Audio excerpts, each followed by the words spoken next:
Bonjour à tous, bienvenue dans ce nouvel épisode du podcast Éthique, le podcast qui met en avant des entrepreneurs engagés, qui font des choses avec sens, qui viennent partager avec nous ici leur expertise, leur savoir, pour en faire bénéficier tous ceux qui nous écoutent. Et il y a toujours quelque part derrière tout ça des parcours inspirants qui doivent servir de leçon aussi aux uns et aux autres.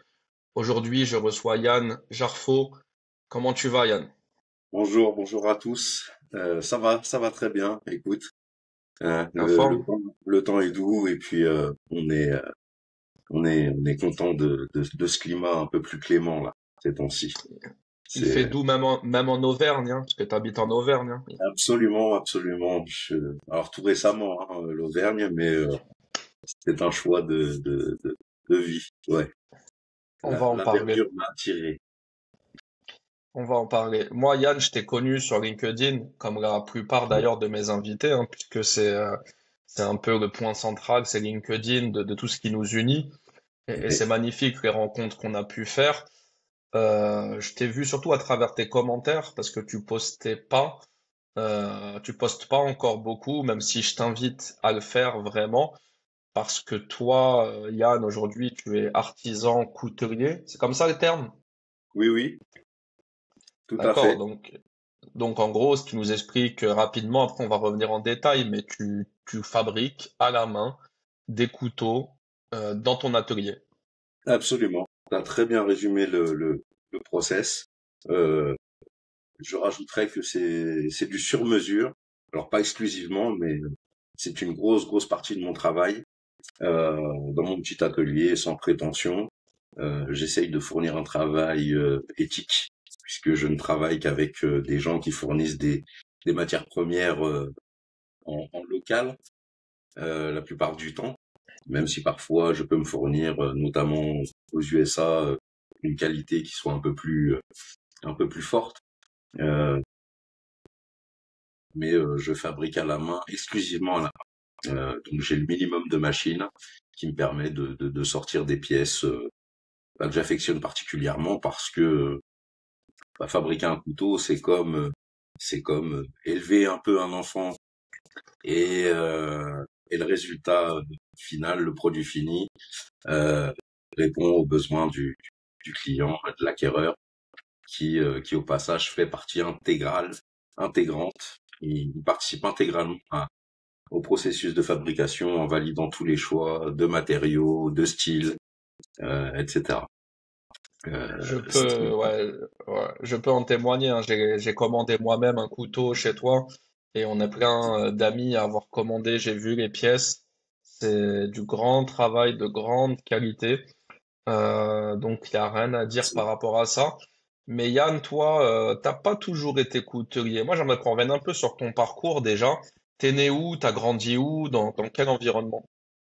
Alors, je suis né en Meurthe-et-Moselle, département 54 français, euh, cité des provinces à Laxou précisément, euh, dans un contexte qui est pas vraiment, euh, disons, folichon, parce que tout simplement c'était le royaume de la drogue, de la cam, quoi. Donc mes parents fait ce qu'ils ont pu pour me donner une éducation correcte malgré l'environnement. Euh, les moyens étant ce qu'ils sont, ben on a toujours vécu en cité quasiment, à part la fin, préadolescence, adolescence. J'ai eu l'occasion d'habiter en lotissement, donc très proche de quartier quand même, mais j'ai eu un parcours assez typé cité. Voilà. C'est quoi est-ce que tu fais des études? Est-ce que tu décroches vite? Et c'est quoi ton premier boulot? Alors, je commence très tôt le travail, très tôt. Euh, j'ai fait beaucoup de sport étant jeune, puisque c'était un moyen de m'évader un peu de toute cette ambiance morose, assez sombre et des humeurs qui accompagnent souvent le béton. Euh, j'ai eu l'occasion de faire beaucoup de sport, notamment en art martial.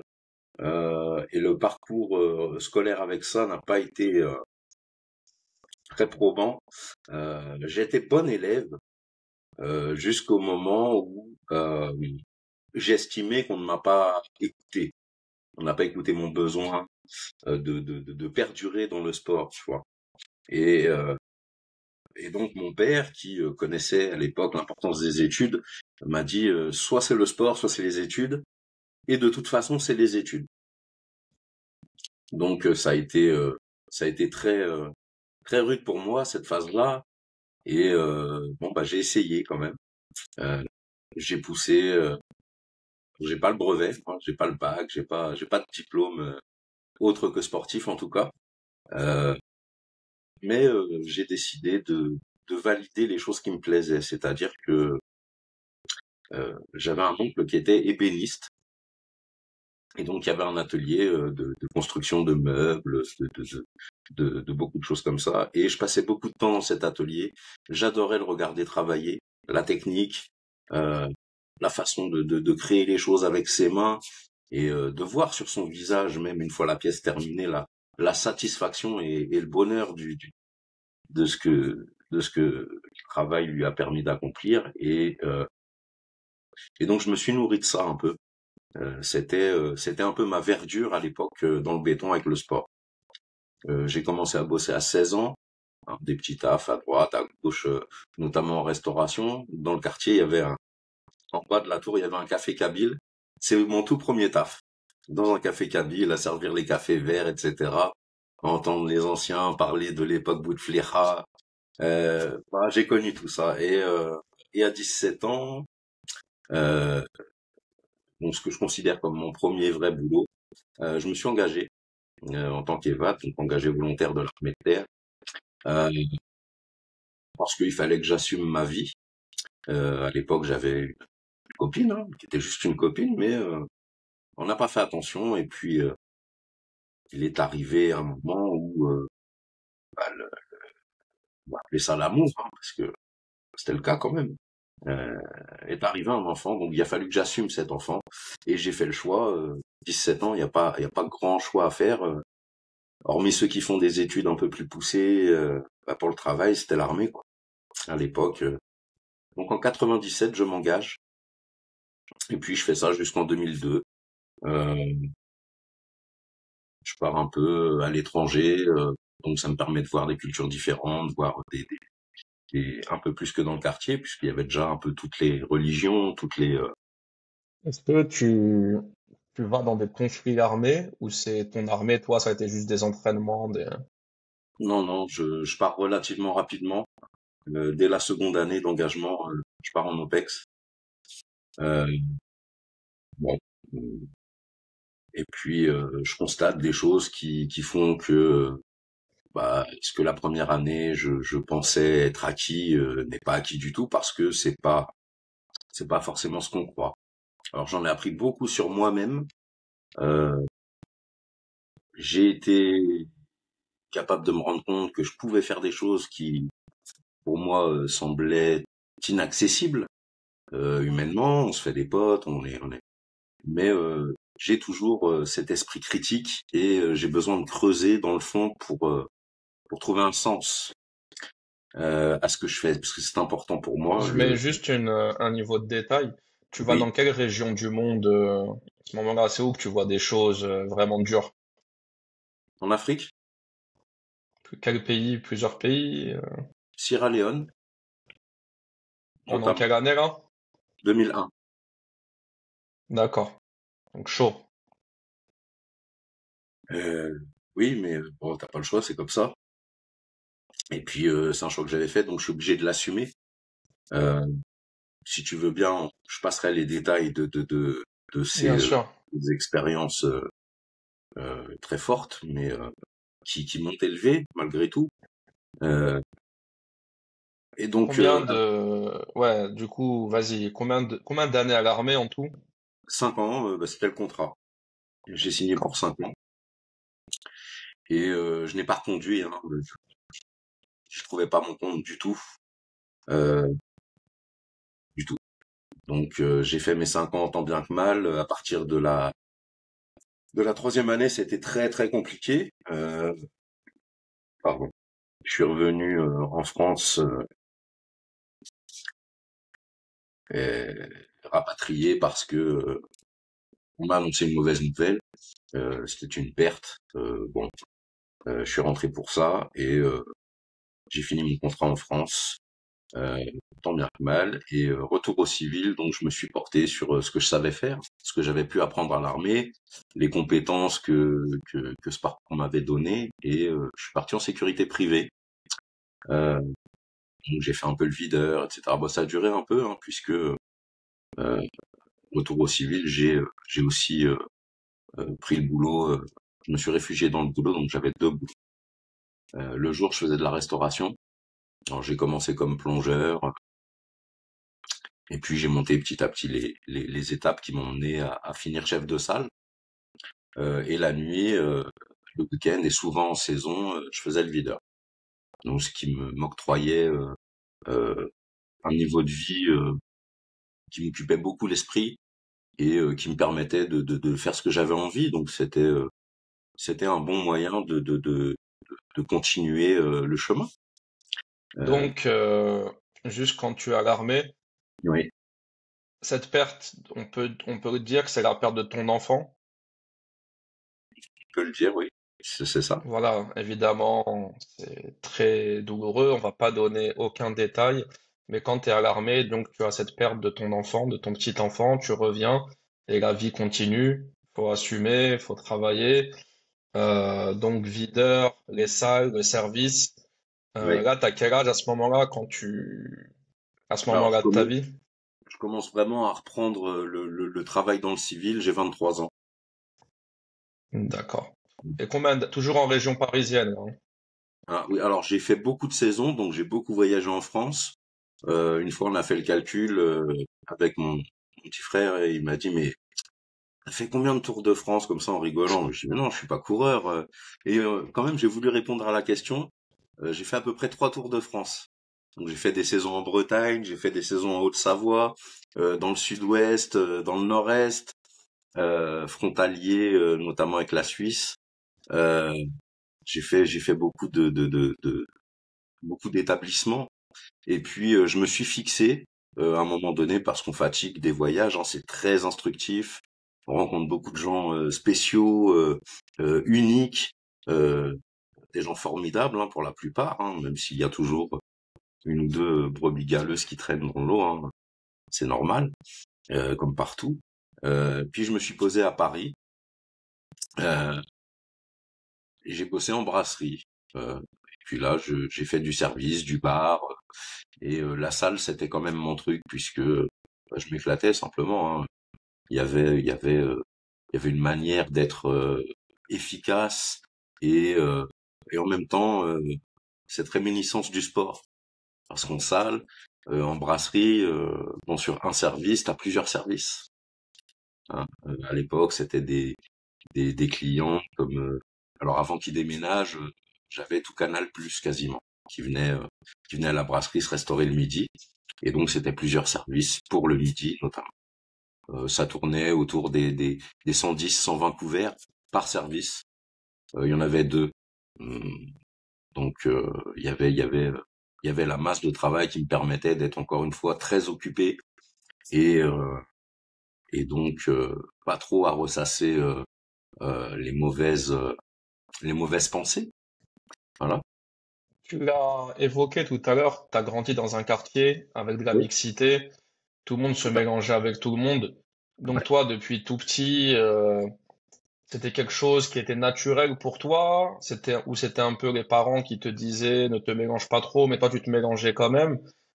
Comment s'est passé pour toi cette ouverture au monde? C'est tout, bah, ça s'est fait naturellement pour moi parce que de caractère, je suis quelqu'un qui aime découvrir les choses, hein, qui aime se faire sa propre opinion. Et donc effectivement, il y avait une peur, mais alors plus du côté de ma mère, qui était paniquée avec tout ce qui se passait dans le quartier, bah, notamment par rapport aux choses afférentes à tout ce qui est drogue, etc. Et puis on connaît de toute façon tous, même si on prend pas le parcours là. euh, je suis persuadé que tous ceux qui ont vécu en quartier quelques vingtaines d'années ou 30 ans ou ont dans leur connaissance des voyous, des gens qui ont pris cette voie-là. Mais ça nous empêche pas de rester droit, éthique et de faire les choses avec sens dans, dans le bien, euh, parce qu'il faut faire le bien. Je suis persuadé de ça. Et donc j'ai essayé de faire le bien. À un moment donné, on m'appelle Et conscience parce que j'essayais de les détourner de cette voie-là. Mais ils font des choix comme tout à chacun. Moi, j'ai fait des choix, je les assume, eux aussi. Bon, finalement, je me demande, on va parler un petit peu de tes choix religieux. ouais, Tu, tu es converti musulman, je tue le suspense. Qu'est-ce qui t'a amené au choix de cette religion? Est-ce que c'était la diversité dans les quartiers? Est-ce que c'est l'armée? Est-ce que c'est un peu de tout? alors c'est venu très tôt, hein, bien avant l'armée, euh, bien avant tout ça. Je me suis converti en 92. Ah Ça me ouais. rajeunit pas. Ouais, ouais. 92, 1992.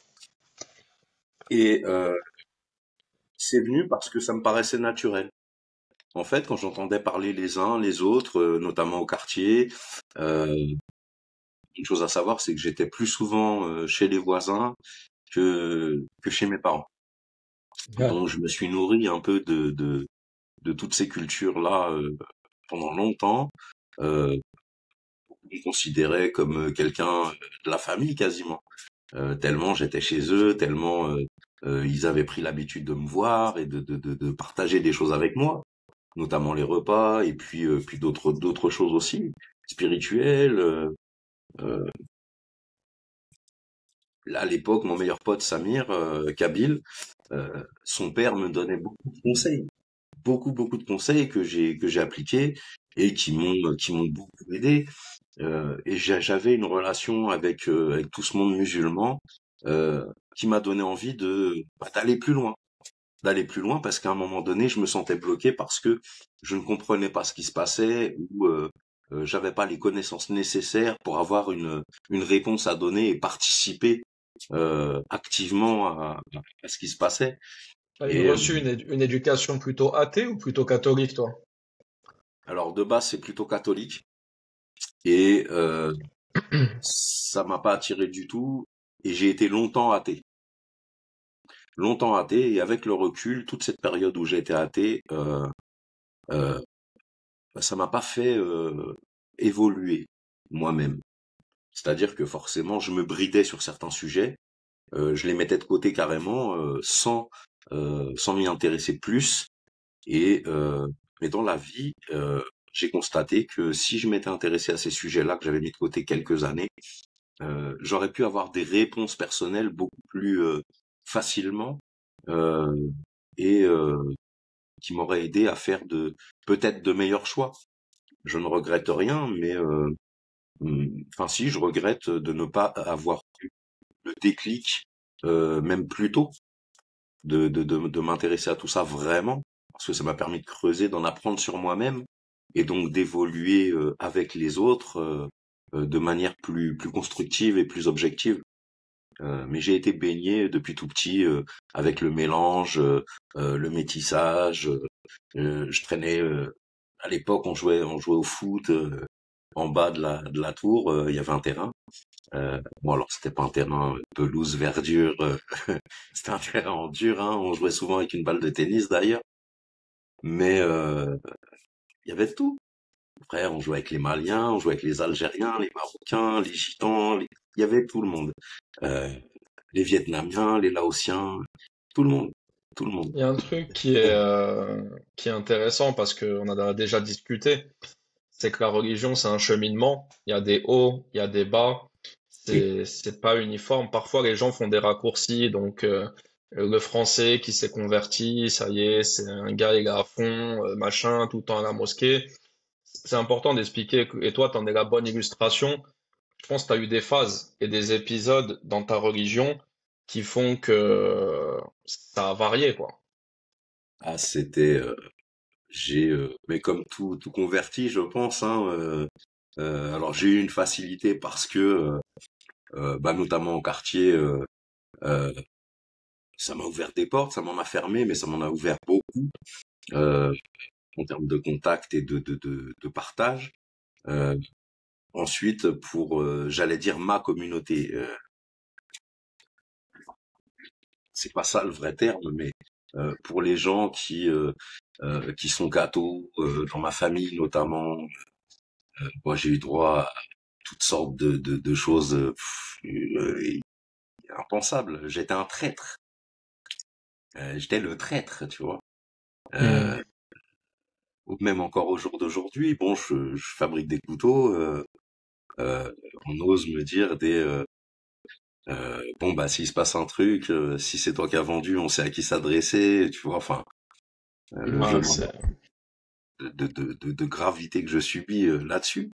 Et puis de toute façon, ça m'est passé au-dessus. Après, ça a renforcé ma foi, ce côté-là, parce que j'ai vu que la réception de ce genre de comportement euh, était tout sauf violent en fait, et te poussait à être dans l'élévation de toi-même, dans la spiritualité, et à adopter un comportement qui te permette d'être plus humain qu'autre chose en fait.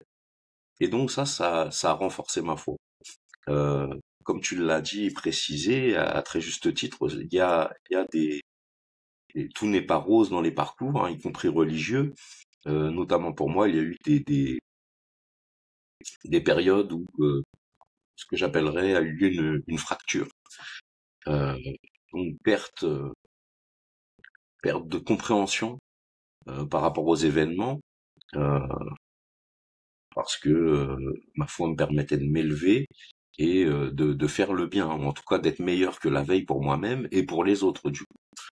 Euh, Notamment lors de la perte de mon fils, j'ai eu cette fracture là qui est arrivée parce que je ne comprenais pas pourquoi m'imposer une telle épreuve alors que entre guillemets je fais tout ce qu'il faut pour être dans le bien, être dans le bon, et pourquoi m'imposer ça? Bon, j'ai toujours pas la réponse. Euh, j'ai eu cette fracture a duré un petit moment quand même. Je me suis un peu torturé l'esprit pour essayer de trouver les bonnes raisons, parce que pour moi, il y avait forcément une raison. Pas simplement c'est le mektoub, ça doit t'arriver, et c'est pas là qu'est ton chemin. J'avais besoin, quelque part en moi, j'ai toujours ce besoin de comprendre ce qui est arrivé, en tout cas le pourquoi. Euh, mais ma foi est toujours là. Euh, je pratique du mieux que je peux. Euh, Sans être mis dans le jugement, puisque ça ne me revient pas ce rôle-là. Moi, je suis juste un acteur de plus euh, dans, dans, dans tout ce petit microcosme, enfin petit, qui prend de l'ampleur d'année en année, machallah. Et j'espère que j'aurai un jour cette réponse. Mais effectivement, il y a des fractures. Inch'Allah, Inch'Allah. Inch'Allah. Ça viendra, Inch'Allah.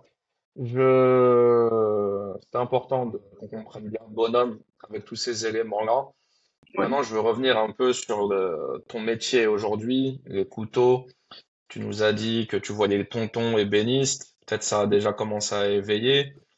Ça, plus jeune, t'avais déjà, toi, un petit côté artiste, il me semble. Absolument. L'art de la rue, tout ça. Tout à fait. Tout à fait. Bah, j'ai toujours traîné dans ce microcosme-là, toute cette ambiance, hein. Les frères qui font la peinture, notamment, j'en côtoie encore sur Paname régulièrement, hein, quand j'y suis. Euh, Beaucoup de monde. Je pense au Two Crew, notamment, avec Last, euh, des bons gars. Encore cet artiste qui est qui ont fait beaucoup de choses pour l'art et pour les quartiers notamment. Donc ça, c'est des initiatives que j'ai toujours soutenues. En tout cas moralement, si je pouvais pas le faire ni physiquement ni pécuniairement parlant, j'ai toujours essayé de participer à l'essor de ce qui venait d'en dessous, si tu veux. Hein, ça a toujours été quelque chose d'important pour moi. Et oui, j'ai eu ce côté artistique, cette fibre très très tôt. J'ai toujours dessiné. Euh, D'ailleurs, c'est toujours un mode de processus que c'est la première étape de la fabrication du couteau. Je dessine, donc papier, crayon. Certains utilisent des logiciels, Inkscape, etc. Mais j'y trouve pas mon compte avec ça parce que je trouve que c'est plus aseptisé. Il y a moins de personnel là-dedans. Comme je l'ai précisé tout à l'heure, c'est comme élever un enfant. Je tiens à voir toutes les étapes validées en collaboration avec le futur acquéreur. Donc oui, je dessine et ça dure depuis petit. Tout était bon, un mur. À l'époque où le chétan me parlait un peu à l'oreille et où j'ai pas forcément su dire non. Je sais pas si tu te souviens, sur les bus, il y avait des panneaux publicitaires entourés de barres d'alu. On Ouais, volait bah ces oui. panneaux-là pour avoir de quoi, pour avoir les supports. Et on a fait quelques œuvres là-dessus. Bon, on s'est fait courser, hein, beaucoup, comme beaucoup. C'était Ouais, une la époque. passion, quoi. La Ouais, passion, ouais, tout à fait. le street art. Et à quel moment tu te dis, là, donc tu es dans le service, dans Ouais. la brasserie, à quel moment tu te dis, j'arrête, je pars en Auvergne et je vais fabriquer des couteaux? Bah alors c'est tout simple parce que je pense que j'avais fait le tour. Euh, je n'avais pas possibilité d'obtenir mieux que ce que j'avais déjà. Euh, en tant que chef de salle, j'avais un salaire relativement correct, puisqu'avec les années, l'expérience, etc., et puis le concret dans le boulot, j'ai pu négocier des bonnes payes. Euh, et ensuite, je pouvais pas monter plus haut. Monter plus haut, ça voulait dire investir dans des murs, dans un restaurant, et puis j'avais pas les moyens, simplement. Euh, et puis c'est pas un truc qui m'intéressait. Déjà en tant que chef de salle, parfois, on me prenait pour le patron, alors que juste je faisais mon boulot, tu vois. Et ça avait créé quelques jalousies, notamment dans la hiérarchie, parce que tu sais, ce manager aigri là qui te dit faut que ce soit fait comme ça, puis tu lui prouves par A plus B qu'avec ta méthode ça peut mieux fonctionner, mais ça vient pas de lui, donc c'est pas valable. Voilà, c'était un peu cette ambiance-là que j'ai quitté. Pas le boulot en lui-même, parce que c'était un boulot passionnant. Encore une fois, j'ai rencontré des gens formidables là-dedans, euh, des gens qui avaient la niaque, des gens qui bossaient, pas juste pour bosser, mais qui voulaient bosser en mettant le sens de la qualité. Euh, les gens venaient manger chez nous, euh, certains demandaient est-ce que Yann est là, euh, est-ce qu'un tel est là, est-ce qu'une telle est là, parce que on avait réussi à créer un lien pour fidéliser, si tu veux. Euh, et donc on voyait le boulot comme ça. Sauf que avec les années passant, et c'est de pire en pire, il y a plus trop d'humains. C'est juste de la gestion et du résultat, en oubliant l'humain. Donc ça m'a déplu beaucoup et je me suis dit que bon bah, à 40 piges passées, peut-être il était temps que je me lance, que j'arrête de réfléchir, d'avoir des doutes, parce qu'après tout, si ça ne marche pas, ben on recommence autrement, d'une autre façon, pour que cette fois-ci ça fonctionne. Ou alors on change carrément de sujet. Mais mais j'ai tenu à me lancer, donc je me suis formé chez les uns, chez les autres, par des petits voyages en France, donc à la forge, chez les forgerons, euh, des spécialistes de- du traitement thermique. Euh, Excuse-moi, Yann, oui, mais pourquoi les couteaux? pourquoi les couteaux? Parce que je mets de moi dedans et ça m'apaise. Ça m'apaise parce que et puis il y a toute une symbolique, toujours pareil. Je suis plus attiré par euh, ce qui sort du dit normal. Euh, à l'époque, quand j'étais en quartier, c'était pas normal d'être à l'aise avec tout le monde pour certaines personnes, tu vois. Pour moi, c'était naturel. Donc j'ai toujours été un peu hors marge, hors champ, à contre-courant de la pensée unique, tu vois un peu, et un peu dans tous les domaines. pour beaucoup de monde, même encore à l'heure actuelle, le couteau a une connotation tout à fait négative. Un couteau, c'est dangereux. euh, je vais synthétiser, mais en gros, qui dit couteau dit arme, simplement arme. Tu vois. Et donc ça m'a aussi poussé à faire du couteau parce que je tiens à ramener la vérité là-dessus. Euh, dans certaines cultures, le couteau signifie simplement, par exemple, au passage de la majorité, un père offre un couteau à son fils pour lui dire, tiens, tu as maintenant un outil, donc c'est pas spécialement un outil, pour moi c'est plus un compagnon de vie, avec toute la symbolique qui y a autour de ça, de l'acte de transmettre, pour dire tu es maintenant passé à l'âge de raison, à l'âge de responsabilité, tu es un homme. Voilà, et donc le couteau là prend une toute autre dimension, euh, et, euh, et cet objet va lui permettre dans certaines tribus, de commencer à tailler le bois pour les piliers de sa maison, pour ses quatre murs, etc. Donc tous ces côtés-là sont des choses que j'apprécie. D'une part, je les ai apprises. euh, alors un peu dans la douleur parce qu'il y a forcément quand on fait des choix des prix à payer, pas forcément pécuniers, mais ça joue beaucoup. Euh, J'aurais pu faire l'école par exemple. Donc c'est une école spécialisée, hein, pour tout ce qui est outils tranchants, chirurgicaux, etc. Sur 2 ans, un cursus sur 2 ans qui coûte 15 000 euros. Moi, j'ai fait le choix de pas dépenser ces 15 000 euros-là. De toute façon, je les avais pas. Et j'ai fait le choix d'apprendre chez les artisans que j'estimais être les meilleurs dans leur domaine. Il y a toujours mieux, mais il y a vraiment pire dans ceux que j'ai pu côtoyer dans les ateliers. Et il y a une ambiance, pardon.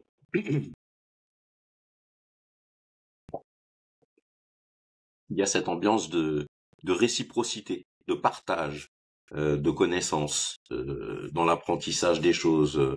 Et on a tous quelque chose à apporter, tous, absolument tous. Alors il s'agit pas de quantité, il s'agit de qualité simplement, dans la relation à l'autre, euh, dans le savoir-être, c'est important. Si je n'avais pas su être, par exemple, je pense que la plupart des gens que j'ai pu rencontrer pour obtenir les connaissances qui me permettent aujourd'hui de travailler, euh, n'auraient pas validé les choses. Si on n'a pas le savoir-être, ça passe pas. Et donc ce savoir-être consistait à dire je ne refuse pas de payer, mais j'aimerais plus de la réciprocité. Et donc à un moment donné, on m'a dit mais qu'as-tu à m'apporter? Je lui ai dit physiquement rien. Moralement, peut-être que je pourrais t'aider à travailler mieux sur un temps donné, ce qui me permettrait d'apprendre et toi de, de, de, de faciliter ta production, etc. Et donc j'ai donné de mon temps pour apprendre les connaissances et pas débourser de l'argent, en fait. Et ça, c'est très très Question fort. de, question de principe, question d'éthique. Toi, tu voyais ça comme une transmission de savoir d'un homme à un autre, Oui, plutôt qu'une école standard avec ses formations, que tu payes. tout à fait. Quand aujourd'hui, quand tu es dans ton atelier, Oui.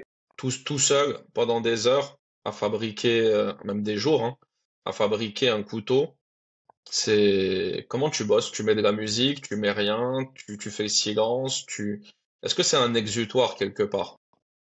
Tout à fait, c'est un exutoire, absolument. Je m'y retrouve moi-même.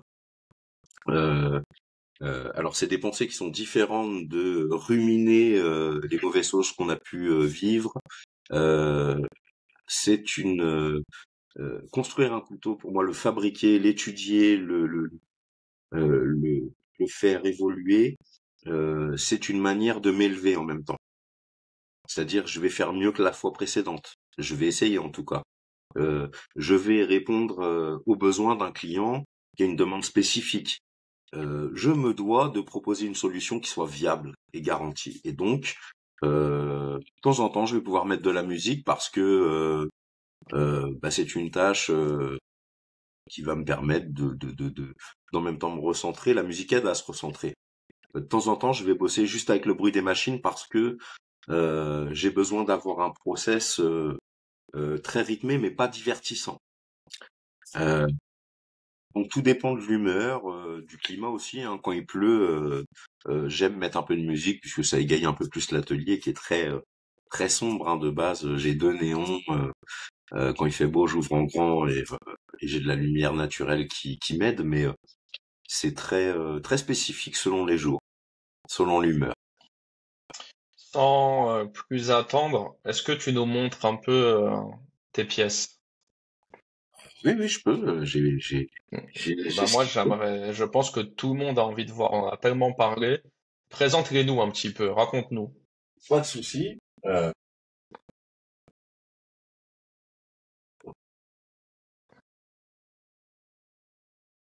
Avec, je crois qu'ils ont un nom chacun, hein. Alors pas tous actuellement parce Ah, que, mais il y a des noms. Pour certains, il y a des noms effectivement. Une de mes premières productions, euh, c'est le spire. Donc le spire qui est un couteau à tout vas-y faire. montre-le nous. Du coup recule un petit peu qu'on me voit. C'est bon là je pense. Mets-le devant la caméra. Ok, c'est un petit couteau. Donc le spire, spire parce il y a du guillochage. Le guillochage, voilà, c'est cette façon de donner vie, forme, de donner une structure aux manches et au métal. Voilà, on verra mieux comme ça. Et donc Ouais, spire parce que c'est un guillochage cordage, ce qu'on appelle, et donc la corde, ça tourne. Donc voilà, le spire. d'accord, Euh, avec une petite lame. oui, Du oui, coup, c'est pas tu fais très. quoi avec ça? C'est quel usage? C'est un utilitaire. Donc je peux D'accord. tailler du bois, des petites branches, je peux couper ma tomate, mon citron, je peux couper ma viande. Je l'utilise pour manger, Il je sert à l'utilise pour tout. tout. Je l'utilise pour tout. C'est un utilitaire sympathique. Le Voilà. spire. Euh, Allez, Je le fais aussi suivant. des étuis. Donc Ouais, ils ont tous un étui dédié, un fait main. fait Euh, main. Fait main, tout est fait main. C'est du cuir. C'est du cuir de très bonne qualité. Je me fournis, alors ceux qui travaillent déjà le cuir vont connaître cette boîte, ça s'appelle Cibel. Et en fait, je récupère des chutes que les grandes marques ne souhaitent pas travailler. Pour X raison, il y a une petite tache qui va pas sur, et c'est des grosses pièces. J'achète ça au kilo. Ce sont des chutes. Pour moi, c'est pas des chutes, mais pour eux, ce sont des chutes, hein. Donc, je récupère du cuir qu'Hermès utilise, par exemple, ou Vuitton, ou des grandes marques. Et donc, je fais les étuis avec ça. Donc, c'est du cuir végétal, naturel. C'est très cool. Là, en termes de présentation, je vais aussi vous présenter celui-ci, hein, qui est. Alors, c'est une commande euh, d'une personne de petite taille qui fait beaucoup de trekking. Donc, il part très souvent à La Réunion. Euh, et donc il fait des treks, il reste à camper dans les bois des 2 jours, 3 jours, 4 jours. Il m'a demandé un couteau solide qui puisse euh, qui puisse l'accompagner dans ses excursions. Euh, il est fan de Rambo. Il m'a demandé un style Rambo. Donc j'ai pu laisser aller ma créativité et sortir cette petite chose. Ah ouais, Euh, il l'a pas encore pris en possession, mais c'est un manche traité qui peut aller dans l'eau, une lame inoxydable avec un peu de brut de forge pour le style. Euh, tout est tout d'accord. est sur Et puis mesure adapte. pour lui, y compris la taille. Il voulait D'accord. une lame qui proportionnellement serait identique à la taille qu'avait Sylvester Stallone dans le film. Mais donc il a Rambo, fallu ouais. faire un calcul d'adaptation, mais il en est très content. Un autre Génial. client qui lui est chasseur. J'habite en campagne, il y a beaucoup de chasseurs, et qui m'a demandé un couteau qui soit dans une forme qu'il ne retrouve pas beaucoup chez ses collègues chasseurs. Donc ils ont tous un couteau à dépecer avec le petit retour crochet sur le haut de la lame. Lui m'a demandé un truc un peu différent. On a étudié ça comme ça. Et au lieu que ce soit au-dessus de la lame ici, le crochet, on l'a mis ici. Pas sous forme de crochet, mais Ouais. pour des puces, c'est comme ça.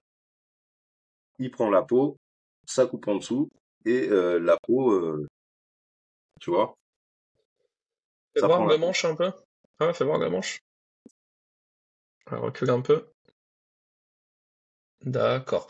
Et comment ça s'appelle ces dessins qu'il y a sur la lame là? C'est quoi le Alors terme? ça, c'est de l'acier Damas. Donc acier Damas, c'est le résultat d'un pliage de l'acier. Donc on commence toujours par moi en tout cas je travaille comme ça, je travaille toujours avec à faire un méplat ce qu'on appelle. Donc je pars d'une barre, d'un cylindre d'acier que j'achète aux États-Unis parce que Baker fait quand même de la très bonne qualité. Alors je paye plus cher, je répercute sur le couteau à la vente, mais la qualité est bien présente. C'est pas de l'acier pakistanais, Ouais, ça sans se voit. sans être jugement.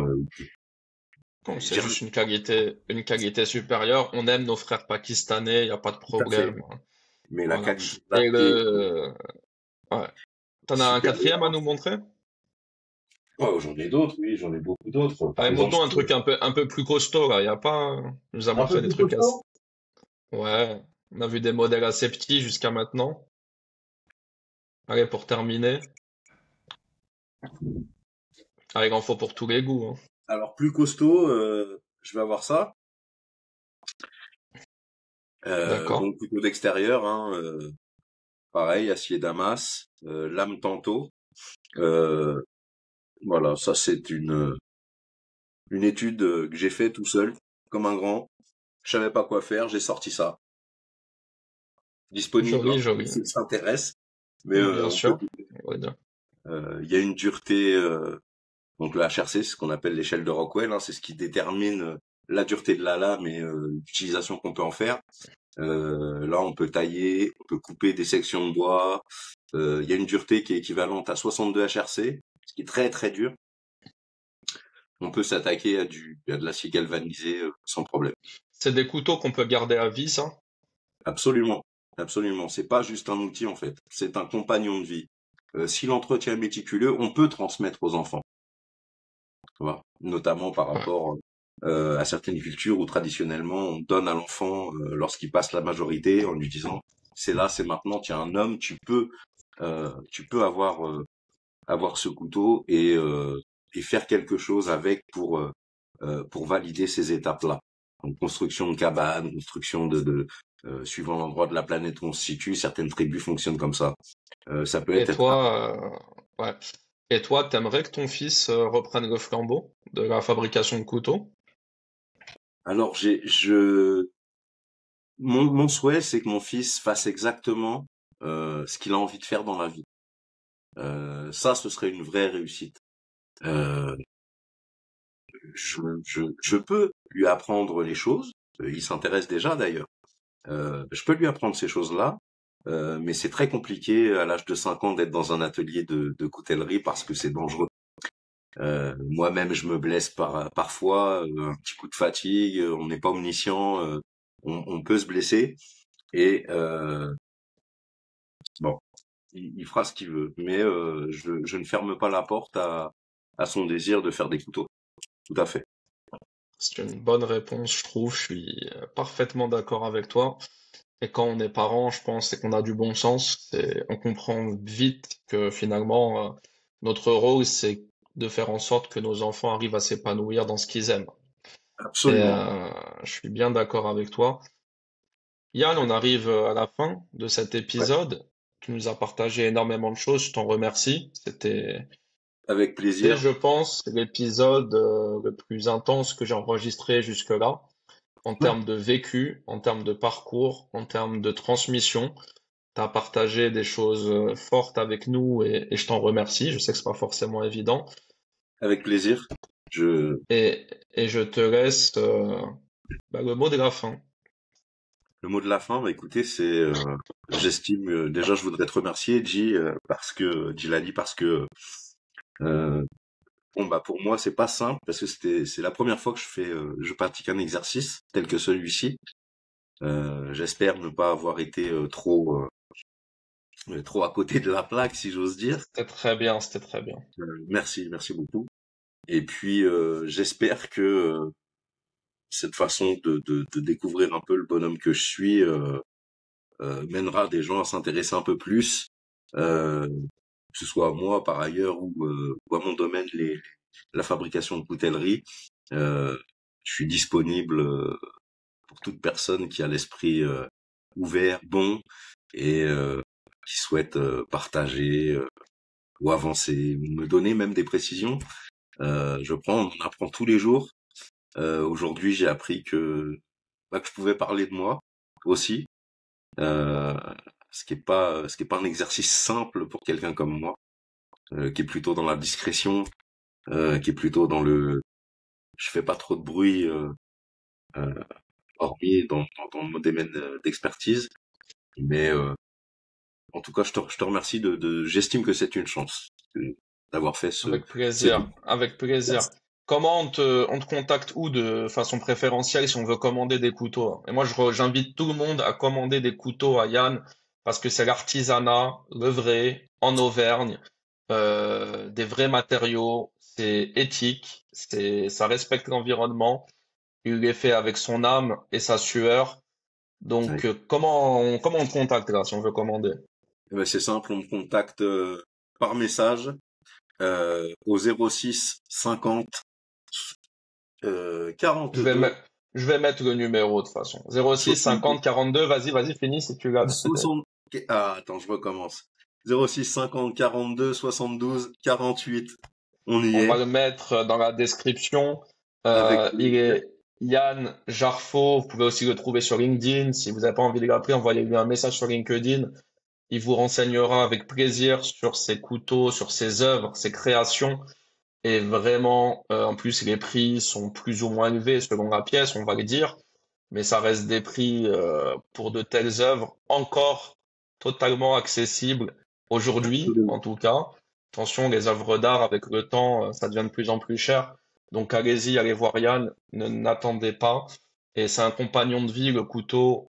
Si on en prend bien soin, on peut faire plein de trucs avec. Et c'est extrêmement utile en plus d'être joli.